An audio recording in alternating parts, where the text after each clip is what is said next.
Lahat tayo may pangarap. Pangarap na yumaman, magkaroon ng bahay, negosyo, pangalan at karangyaan. Pero tanong ko sa iyo ngayon, pangarap ba yan para sa mundo o pangarap sa langit? You can gain the whole world but still lose your soul. Malinaw ang sabi ni Jesus sa Matthew chapter 16 and verse 26, what good will it be for someone to gain the whole world, yet forfeit their soul? Hindi masama ang mangarap, okay? Pero delikado kung ang pangarap ay wala ang Diyos.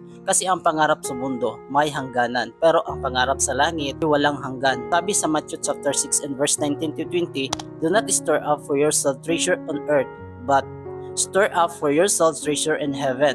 Marami ang abala sa pag-akyat sa tagumpay pero nakalimutan lumuhod sa Diyos. Abala sa pagpayaman ng bulsa pero pabaya sa kaluluwa. Isa pang katotohanan, success on earth is temporary but reward in heaven is eternal life. Sa huli hindi tayo tatanungin ng Diyos kung gaano karami ang naipon natin, kundi kung kanino tayo mabuhay. Kaya sa bawat pangarap mo isama mo ang Panginoon. Huwag lang Lord bless my plans, kundi Lord be my plan. Pangarap sa mundo o pangarap sa langit, piliin mo ang hindi kukupas. Ang pangarap na may walang hanggang